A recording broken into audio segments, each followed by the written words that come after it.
Très chers amis de Congo France, mesdames et demoiselles et messieurs, bonjour et bonsoir. Bienvenue dans cette émission Actualité à la une. Vous êtes connectés sur notre site congofrance.com au moment où je me prêtais pour faire passer cette émission. La machine à voter ne peut pas devenir un obstacle aux élections selon l'Église catholique. Mesdames et demoiselles et messieurs, l'Église catholique a eu décision de l'élection na machine à voter. À condition que donc développer en gros condition où l'Église catholique et lobby isa nini par rapport à l'élection.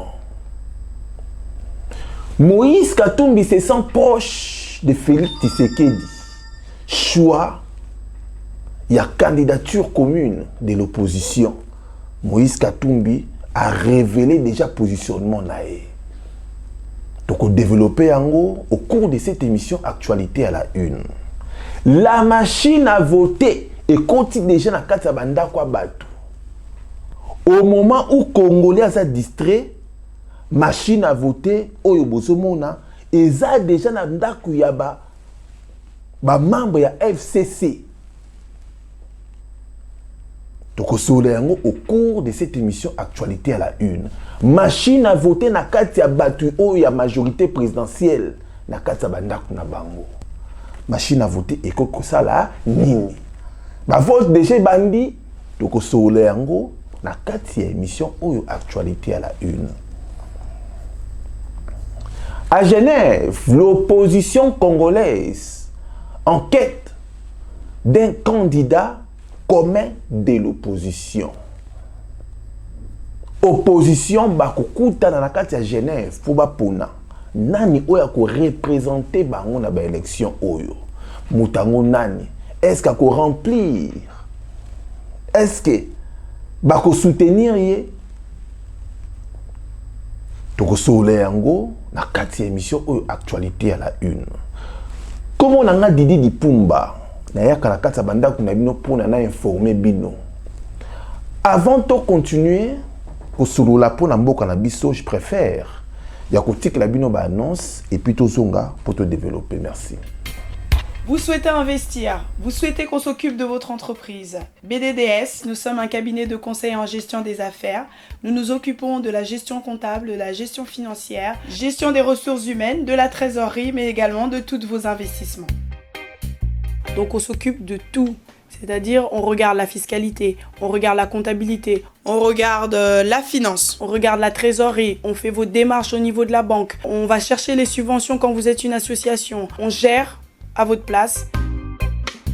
Appelez, prenez rendez-vous. BDDS veut apporter la sécurité aux entrepreneurs sur le sol africain, européen, avec pour souci votre enrichissement. Avoir une entreprise, ça va bien au-delà que d'avoir une rémunération, avoir de l'entrée de l'argent et de la sortie. C'est vraiment réellement de se constituer un patrimoine, quelque chose qu'on peut transmettre, même à ses enfants. Merci beaucoup, mesdames et demoiselles et messieurs. Église catholique endémique au Kende élection na machine à voter. Selon cardinal Fridolin Ambongo, alors, la machine à voter ne peut pas devenir un obstacle aux élections. Pour la Cinco, Bangonde Basalaka Bakor et Saint-Sylvestre, va comprendre que la machine à voter est comme une distraction, est comme un élément distracteur par rapport à l'élection. Ba pesi solution que pour l'élection et salima et qu'on a bien la présidentielle va utiliser ba papier au lieu ba machine, mais la députation va utiliser ba machine à voter. Très chers amis de Congo France, voilà condition oyo Église catholique et PECI. Pourquoi Église catholique et PECI bongo? En réalité, ba machine à voter est cocaté. Stratégie à Kabila. Et c'est là qu'il y a une machine à voter pour distraire les Congolais. Mais sans oublier fichier électoral où ils ont défectué.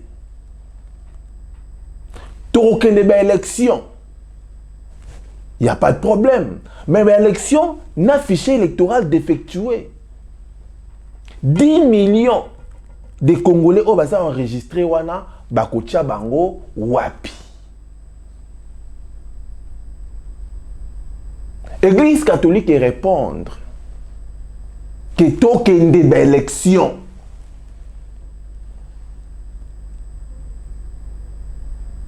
Mesdames, Mesdemoiselles et Messieurs, tout réfléchir, nabino ensemble. Ce qui est l'église catholique, le bito qui est une élection, et le pourquoi et le bibongo. Nous devons comprendre que il y a des pièges à Kabila. Dès dans le bac nabino la fois passée. Kabila a des pièges. Premier piège, il y a beaucoup d'élections avec la machine à voter. Ceux qui moquent na machine à voter, moutako gagné Chadari. Ceux qui vont boycotter machine à voter, vont boycotter pe élection.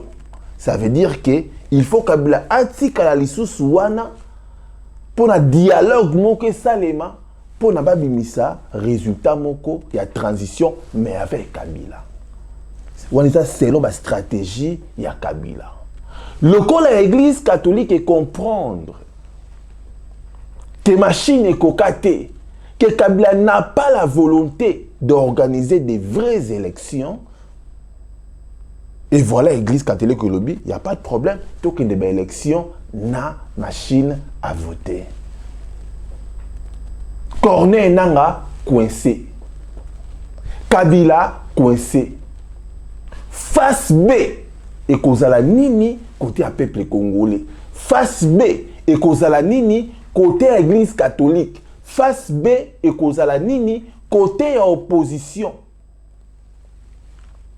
Kabila bazui na kati ya propre piège na ye o ya tchaki a tchelaki ba congolais. Na epsa ki binango la fois passée na émission que Kabila tchaki des pièges.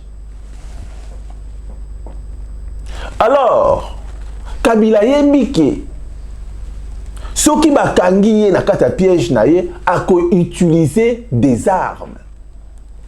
Ndinga mesela ko s'imposer. En vrai et en réalité, Kabila n'est pas fort. Kabila n'est pas fort. Kabila a utilisé des armes. Mais ceux qui peuple nous surtout bimini banda, est-ce que Kabila ko boma ba peuple nous soit na congolais? Impossible. Ça veut dire que le pouvoir est entre la main du peuple congolais. C'est entre la main du peuple. C'est ça, mesdames, mesdemoiselles et messieurs. Le pouvoir est entre les mains des Congolais. Parce que Kabila, en lui-même, a dit qu'il a coquille jamais Koboma, population, surtout le coup là, bakangé na piège. Les élections et que ça les maté. Parce que Kabila ne veut pas organiser des élections. Et que ça les maté. Ce qui est le que ça les maté. Kabila a okuya na mutambu na ye. Tanga okuya na mutambu na ye, bakokanga ye na makamunyo surtout eleki na kati ya Congo, crime contre l'humanité. C'est ça, mesdames, mesdemoiselles et messieurs. Yango Kabila so banga. Ce qui attache Chadar a du pouvoir. Chadar a kokoka jamais ko protéger Ngulu pa batunyo sona o basali ba saccager o basali ba crime contre l'humanité et que ça est impossible. Moutali bosse ba rokanga et que ça la Kabila. En kokota ces pays. C'est ce que stratégie Mindele. Mindele est en travail na noir, azotinda noir, ya simbaka courant. Azotinda noir, ye azoba risque belé, mais ye moko avandi na azotalaye. Tango noir wana énergie ne ko sila a longoli a tche noir mususu yango de bazo sala ba président africain Tango bazo boma batu na kati ya Congo. Omoni mundele moko aye ko boma batu wana. Non, baza ko utiliser les Africains. Tango batieli ale moloto poison. Est-ce que mundele mutaye ko tchela ale moloto poison? Ce sont des Africains. Oyo ba utiliser bango. C'est ça, mesdames, mesdemoiselles et messieurs. Kabila, vouloir ou pas, à cause s'échapper, jamais la justice. Jamais, c'est impossible. Aïe, bien que justice est aux élaïs. Alors, Kabila, c'est un commando suicide, un suicidaire. Arolinga Kokufaye mon côté. Je vous le dis sincèrement, Akolinga Kokufaye mon côté. Batunyon soto yo balie mbongo na ye. Batunyon soto yo ba gérer mboka mabe na ye. Ako sacrifier bango. Et Mundele a utiliser une autre personne pour faire un sale boulot. Mais une autre personne, dans 20 ans, barokanga épée. C'est ça Maïe la Mundele. C'est ça Maïe ya Mundele. Ce qui l'homme noir à comprendre loko yokino Mundele azalaka pona a utiliser ba noir pour basa la contre ba noir ndé noir alinga ko comprendre que batu wana bazo vivre parce que biso toza makasi, parce que biso toza na ba minéré.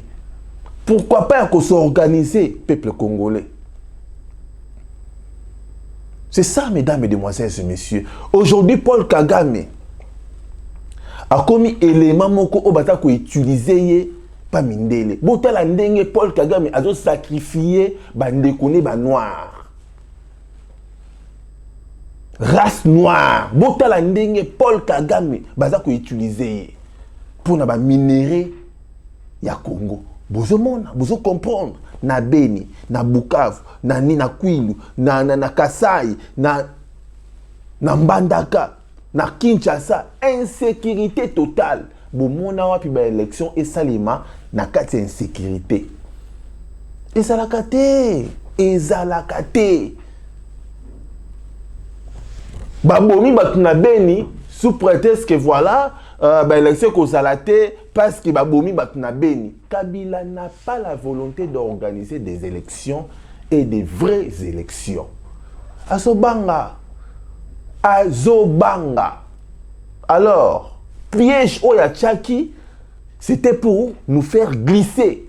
Pour YP à glisser en 2019. Mais yem na kata makanisi na ye, lokola Congolais olinga mbongo. Lokola ba opposant ba linga mbongo. Lokola peuple congolais ko trahir ndeko na ye pona mbongo, ba tche ba moyen. Ba créer ba faux opposants, ba créer ba faux congolais. Ba ça la contre ba vrai congolais. C'est ça logique ya Kabila. Pour se maintenir au pouvoir, de créer des guerres en République démocratique du Congo pour se maintenir au pouvoir.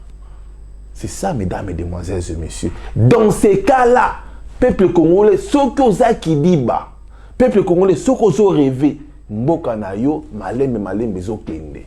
Yango biso tozwa décision ya koya ko informa kabino na makambo ebele o ezoleka na kati ya mboka na biso Congo. C'est ça, très cher ami de congofrance.com. C'est ça, mesdames, mesdemoiselles et messieurs. On n'est pas là pour na koyako yebisebino makamoko oyo esalema kate ou bien oyo salema te ezo salema. Élection et cause la triquer. Dès que la triquer wana et kokoma na niveau moko teto reporter que ba élection. Tout wana pourquoi pas Kabila lingi a longwate. Ata Shadari a commis président à Congo. Kabila a s'échapper jamais la justice. Il y a une église catholique et comprendre. Et lobby, quand il y a une élection, la machine à voter, il y a un problème. Tant qu'il y a une élection, la machine à voter, mais à niveau, il y a présidentiel, il y a une élection présidentielle, tu utiliser les papiers. Les papiers, et pour permettre de tout ça, la comptage, il y a bien. Nani a gagné, Nani a gagné. C'est ça, mesdames, mesdemoiselles et messieurs. Ça veut dire que des fausses élections, Mais pendant qu'on kanga moyibi, il faut qu'on tchela mutambu. Il faut qu'on yeba erni nyayaka. Même pendant qu'on kanga mpuku, il faut qu'on tchela mutambu. Pendant qu'on kanga nyama, il faut qu'on tchela mutambu. C'est ça. Mutambu ba tchela ki biso Kabila, na la Kabili, na Corneille nanga bango moko nde bake ko kanga mana mutambu wana. Siko ndenge nini balingi ko sala po babima na kata mutambu wana bako démarrer dialogue moko pour ba benga ba opposant oyo balongola ki bango ba opposant wana po ba ya kozonga na kati ya course présidentielle pour permettre bango ne surtout sikoyo bakende tina 2019. C'est ça, mesdames, mesdemoiselles et messieurs. Merci beaucoup. Maramsou to développer ango na kati ya émission oyo. Tu comme on a Moïse Katumbi se sent proche de Félix Tshisekedi. Tout le monde a qui Jean-Bertin Wanga, oyaza membre ya ensemble ya Moïse Katumbi. Alors bien que Bissona Moïse, Bissona Félix Tshisekedi, Toyebani, ça fait longtemps. To collaborer, ça fait longtemps. Moïse Katumbi na Félix Tshisekedi, ça fait longtemps. Bayebani, ça fait longtemps. Bakendaka Nzela moko, bakendaka bakop moko, ça fait très longtemps. Alors, la fois passée, na ebisaki bino makambo oyo, UDPS elobaki. UDPS elobaki nini? Elobaki candidature de l'opposition et sa distraction selon UDPS. Pour la UDPS et lobby, bango bandima qui machine à voter pour na ba opposant sous ba lingi ba boycotter ba élection. On dit ça selon UDPS. Mais lelo au sein de l'opposition, Moïse Katumbi a qui positionnement na ye ki a ko voter na ye Félix Tshisekedi. A ko soutenir na ye Félix Tshisekedi. So ki a ko soutenir Félix Tshisekedi na ba élection oyo mabe eza wapi. Mabe ezata. Mabe ezate. Mais il faut toyeba ko soutenir yango ya ndenge nini. Parce que na kati ya parti politique eza monde ya ba intérêt. Moïse Katumbi a ko soutenir Félix Tshisekedi pour intérêt nini. Ce qui a pour intérêt à ko libérer Congo. Ce qui a pour intérêt à ko faciliter population et son pouvoir, il n'y a pas de problème. Yango Tomoni Wanga a la qui c'est déjà positionnement na ki bazo ki de élection mais bango ba ko sala na sima ya Moïse ya Félix Tshisekedi. Yango wana ndenge bosomona pasi nanga na pasi na yo et komi muke ko se réaliser pasi ya Félix Tshisekedi et komi siko pasi ya Moïse Katumbi wana tomoni ndenge eza mais lobi boromona makamuka ndenge zalaka okuna bimi o te Moïse Katumbi azalaki boete o te Moïse Katumbi combattant tel ko soana été mais tout moni Félix Tshisekedi azo solola na Moïse Katumbi. Ça veut dire que Moïse Katumbi asape moko oyo ya batu oyo ba congolais pe misusu baso talela. Nalobi bien Moïse Katumbi aza moko ya batu oyo ba congolais misusu pe baso talela. Restons vigilants pour na makambo mboka na biso Congo, tout ça la très sage. Peut-être ça l'a vraiment éveillé pour na mboka na biso. La fois passée na yebisa kibino qui peuple congolais, tout ça là derrière ba parti politique té. Tout ça là kaka derrière il y a ba homme politique té. Prenons-nous en charge. Plus biso peuple tout ça mûr. Plus biso peuple tout ça peuple moko intelligent, peuple moko stratège to kolonga. Mais ce qui tout ça la carte ya distraction, makambo zo keni mabe. Plus tout ça la carte ya distraction, plus tout ça refait machine à voter. Ya Corneille nanga est comme déjà utilisable na carte ya bandaku ya ba membre ya FCC. machine à voter nalobi bien machine à voter eza na kati ya bandaku ya ba la mère Mende selon information tozui eza na kati ya ba membre influent ya FCC ya majorité présidentielle machine à voter soki bomoni machine à voter pas muto yo boka moite bomoni voir même na bulletin oyo ba introduire na kati ya machine wana ça veut dire que soki abimisi machine moko il y en a aussi d'autres oyo eza na kati ya bandako ya bato misusu bazosalela la machine yango nini bazo voter déjà bato déjà bazo voter avant ba vote et salima désordre c'est ça désordre déjà eza makasi. C'est ça, mesdames et demoiselles. Et puis, ils ont machine à voter, bon, ce monde a programme. Il y a une élection, ils ont la carte. Ce n'est pas qu'une machine à voter, ils ont un système d'exploitation, par exemple, Windows ou système sous iOS, il y a MacBook. Non, mais on est ça, un système d'exploitation, mais installé, programme de gestion, il y a vote électoral. Il y a 2018, bien. Donc, c'est pour vous informer. Ndenge bomoni muto azala on nakata banda kuna nakata ndakuna ye ba membre misusu ya FCC. Je pèse mes mots. FCC parti à Kabila. Ba membre misusu ya majorité présidentielle. Selon ba information tozui. Ba machine yo ezape na kati ya bandaku na bango selon ba information tozui donc oyo tozomona a comme na kati ya ndako bato eza souci il paraîtrait té mais là ba information tozui il paraîtrait que eza na kati ya bandaku pe ya ba membre ya gouvernement. Voilà au moins mesdames et demoiselles et messieurs makambo yo il faut congolais ayeba. Alors à Genève, l'opposition congolaise en quête d'un candidat commun de l'opposition. La candidature commune de l'opposition, normalement, il faut seulement na sincérité nyon surtout. Ba opposant ba tika na nukotala ba intérêt na bango. Ba opposant ba tika na nukotala ba rancœur na bango. Des opposants battent la souffrance ya peuple. C'est une idéologie moko ya ko récupérer Congo. Aujourd'hui, le Congo est entre les mains des assassins. Le Congo est entre les mains des voleurs. Le Congo est entre les mains des occupants.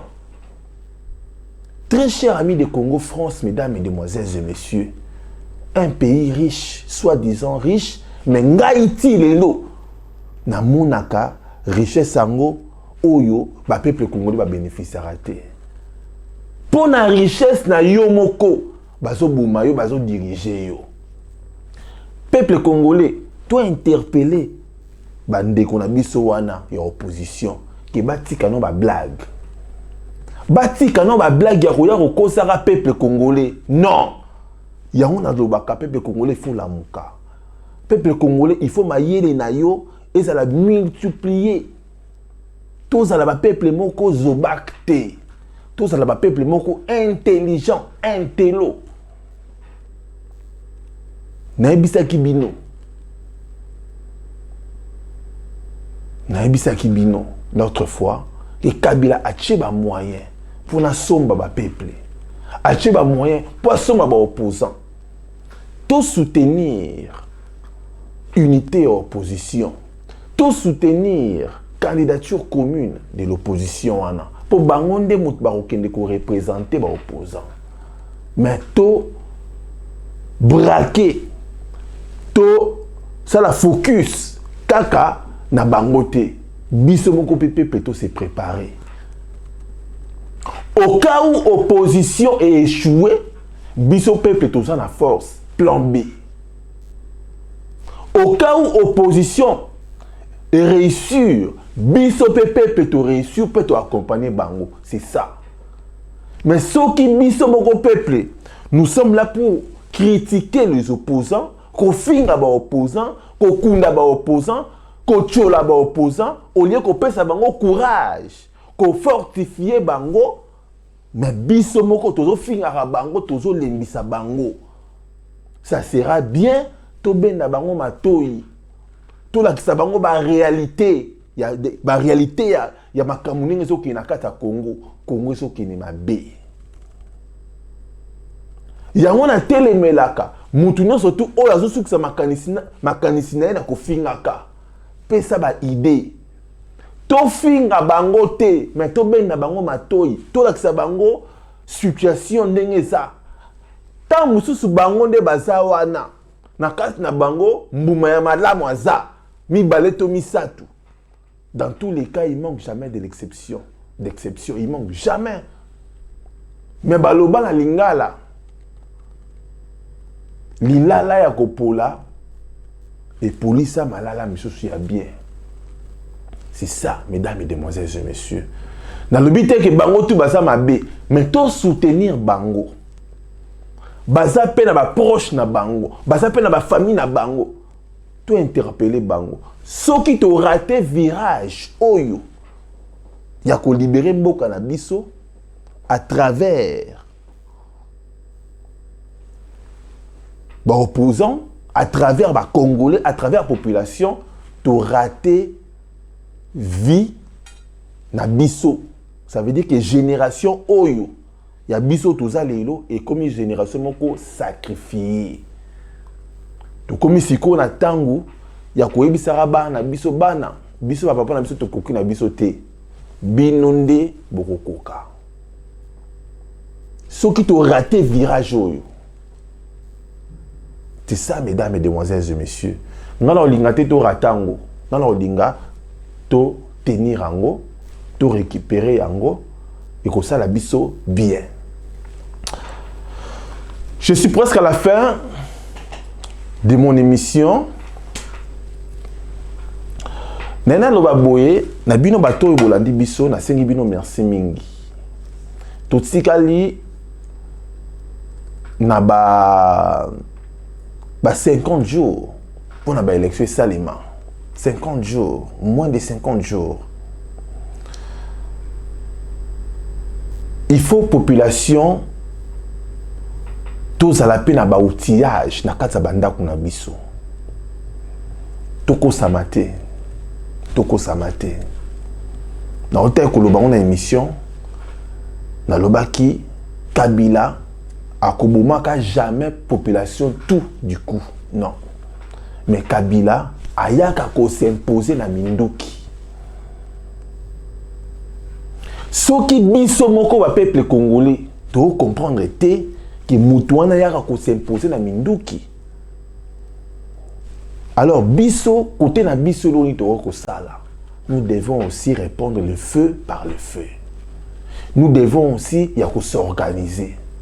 Nous ne devons pas toujours ya côté laka opposition. Baza batu. Bakoki ko kweya, bakoki ko tomber pona mbongo. Baza batu.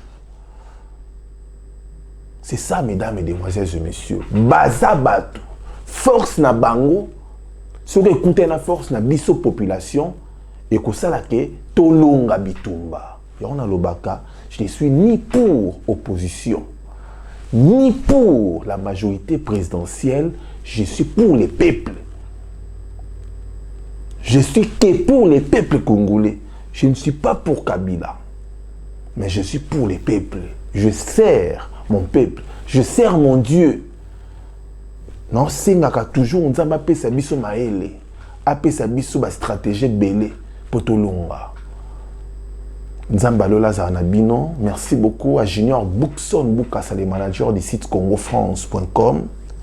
Merci Mingi. Merci à fan de Gif Noir depuis Paris. À Missy un prince à Lyon. Gaz na gaz, le suprême de Lyon. La Pession Beauté à Missy un prince à Lyon. Gaz na gaz. Na Bossanité, Diamond à Golding. La Pession Beauté, sans oublier Maman Bill. Maman Bill. napesi mbote. Merci na bino tout oyo bozalaki connecté, bozala toujours connecté na kati ya ba émission ya Didi Dipumba. Et puis nazo rappeler ba pasteur oyo bozolanda ngai, des vrais pasteurs. Ba prière na bino bo orientango pepa peuple congolais, bo senga nzambe apesa biso à protéger peuple congolais. Ba prière na bino to apena besoin na yango pour continuer bitumba oyo. La protection, il faut ezala. Il y a des salariés qui moto à vivre longtemps. Ce cas à protéger. Merci beaucoup, mesdames, mesdemoiselles et messieurs. La paix tout mbote. Bolandaka, sœur Nabiso Tiflor, Mbaki, dans la vidéo, oyo azo sala, la clip na esa vraiment ma clip moka bien. Nze mona azo yemba kumama. Bisingai ndikonanga Didi Dipumba. En tout cas, na bandi sikoyo kosalela mboka na ngai. Comme ko yemba pona mboka na nga.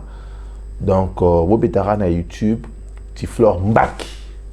Kumama boyoka yango aza sur na biso oyo azoyemba banzembo bien kumama ya Nzambe pe akoyemba pona ba réalité ya makambo ezoleka na kati ya mboka na biso Congo. Merci mingi.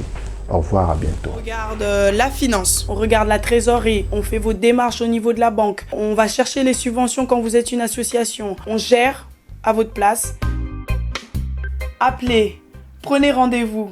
BDDS veut apporter la sécurité aux entrepreneurs sur le sol africain, européen, avec pour souci votre enrichissement. Que avoir une entreprise, ça va bien au-delà que d'avoir une rémunération, avoir de l'entrée de l'argent et de les sorties. C'est vraiment réellement de se constituer un patrimoine, quelque chose qu'on peut transmettre, même à ses enfants. Vous souhaitez investir